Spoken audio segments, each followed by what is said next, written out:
Hello friends, this is doctor Ravi Saini. Previous section में हमने economy start की थी, जिसमें हमने वेरियस कॉन्सेप्ट डील किए थे जो कि हम इकोनॉमी में पढ़ते हैं।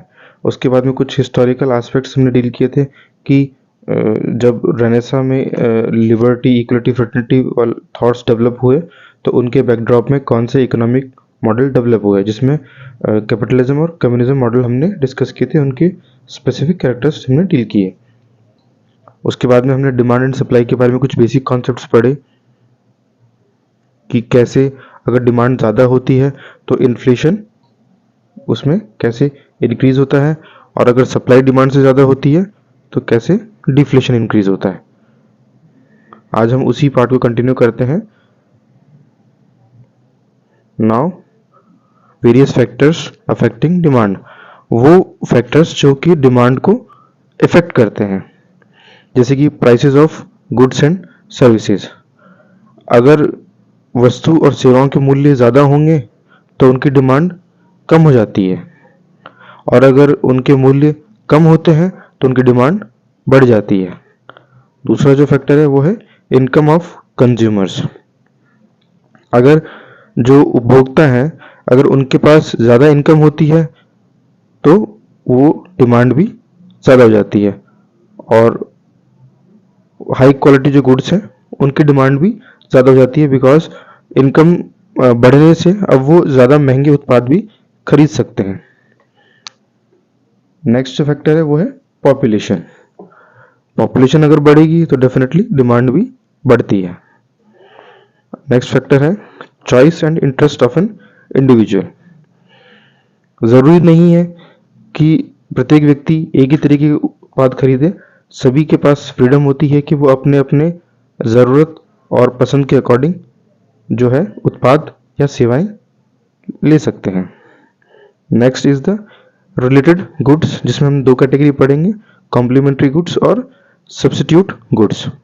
कॉम्प्लीमेंट्री गुड्स में क्या होता है कि अगर किसी एक वस्तु का मूल्य बढ़ता है तो दूसरे वस्तु की भी जो डिमांड है उस पर उसका इफेक्ट पड़ता है। जैसे अगर चार्जर का प्राइस बढ़ेगा तो जो मोबाइल है उसकी डिमांड भी कम हो जाएगी।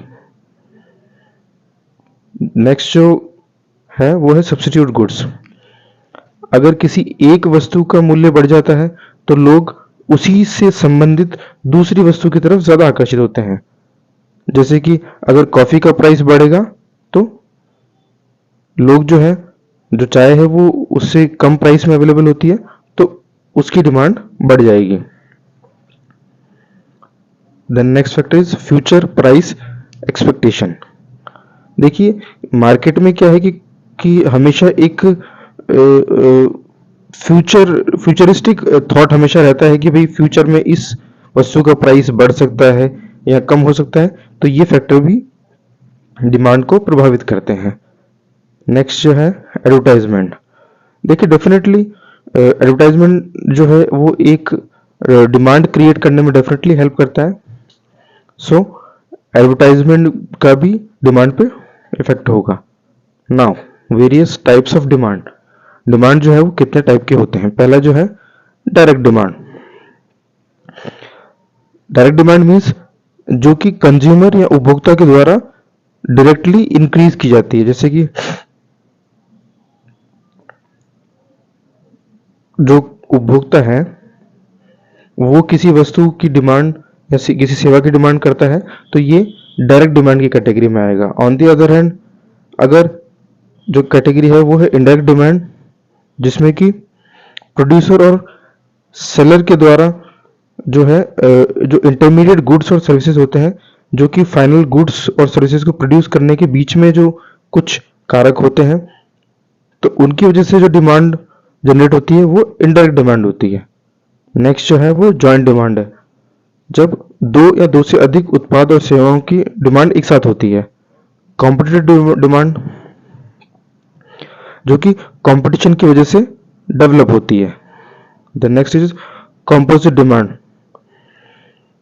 कुछ ऐसे वस्तु और सेवाएं होती हैं जिनके मल्टीपर्पज यूज होते हैं। जैसे आज जो हमारे पास स्मार्टफोन है उनका सिर्फ हम यूज बातचीत के लिए नहीं करते, उसके अलावा और भी बहुत सारी चीज़ों में करते हैं।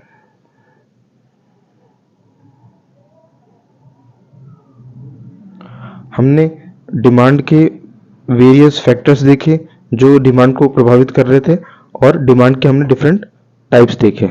Now we are going to discuss various factors which affect supply, जो सप्लाई को प्रभावित करने वाले कारक। Price of goods and services, definitely यहाँ पे भी जो अगर किसी वस्तु या सेवा का प्राइस बढ़ाया जाएगा तो जो उत्पादक है या सेलर है उन्हें फायदा होगा, और अगर सप्लाई अगर ज़्यादा होगी तो जो प्राइसेस हैं वो कम हो जाते हैं। नेक्स्ट जो है अवेलेबिलिटी ऑफ रॉ मटेरियल। किसी भी वस्तु के उत्पादन के लिए कुछ रॉ मटेरियल होता है, तो उसकी अवेलेबिलिटी भी सप्लाई को प्रभावित करती है। नेक्स्ट जो है अवेलेबिलिटी ऑफ लेबर। अगर लेबर ज़्यादा अवेलेबल होती है तो सप्लाई भी अच्छे तरीके से उपलब्ध कराई जा सकती है। Availability of capital. कैपिटल किसी भी वस्तु के उत्पादन में जो यूनिट या फैक्ट्री स्टेब्लिश की जाती है उसके लिए एक महत्वपूर्ण कारक होता है, क्योंकि बिना पूंजी के किसी भी व्यापार को शुरू करना संभव नहीं है। तो कैपिटल या पूंजी जो है उसकी अवेलेबिलिटी होती है, उसकी जो उपलब्धता होती है वो भी सप्लाई को इफेक्ट करती है। Natural conditions. अगर जो प्राकृतिक कारक हैं अगर वो उस वस्तु के उत्पादन के लिए फेवरेबल है तो इससे भी जो आपूर्ति है, जो सप्लाई है, वो भी बढ़ाई जा सकती है। Government policies. सरकार का डेफिनेटली अगर हस्तक्षेप किसी वस्तु के उत्पादन या सेवा के उत्पादन के लिए होता है तो वहाँ पे जो आपूर्ति है वो बढ़ाई जा सकती है। जैसे कि इमरजेंसी केसेस में कुछ विशेष सेवा या वस्तु होती हैं जिनके उत्पादन पर जोर दिया जाता है, जैसे कि कोविड के समय मेडिसिन और वैक्सीन जो थी उनकी प्रोडक्शन और सप्लाई बढ़ा दी गई थी। Means of transportation.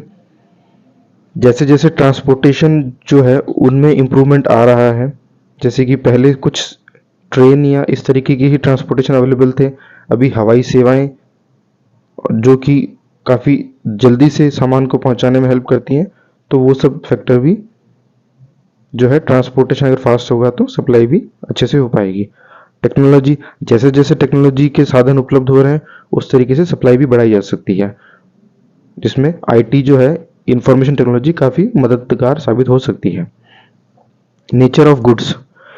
Nature of goods means कुछ जो सामान है, कुछ वस्तुएं ऐसी हैं वो बहुत जल्दी खराब होती हैं, जैसे कि फ्रूट्स हैं, वेजिटेबल्स हैं, फल और सब्जियां जो हैं, तो उनकी जो सप्लाई है वो थ्रू आउट ईयर मीन्स पूरे साल मेंटेन नहीं की जा सकती है।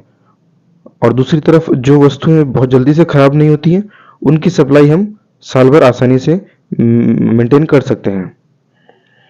Cost of production. किसी वस्तु के उत्पादन में जो लागत होती है वो भी सप्लाई को प्रभावित करती है, वो भी एक सप्लाई को प्रभावित करने का एक कारक है। Now types of supply. Types के जो सप्लाई है उसके कितने प्रकार हैं। पहला जो है मार्केट सप्लाई, जैसे कि वेजिटेबल और डेयरी प्रोडक्शन जो है वो डेली सप्लाई की जाते हैं, उनकी सप्लाई डेली होती है।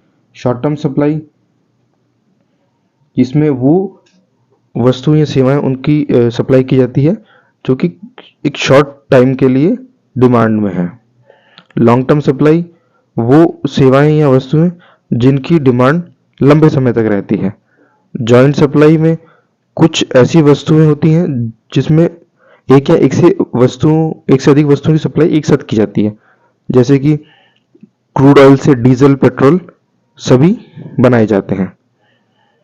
कर्ड जो दही है उससे छाछ बनती है, और जो दही जो है वो दूध से बनता है। तो इस तरीके से ये सभी वस्तुएं आपस में जुड़ी हुई हैं, तो इनकी जो सप्लाई है वो एक तरीके से जॉइंट सप्लाई की कैटेगरी में आती है।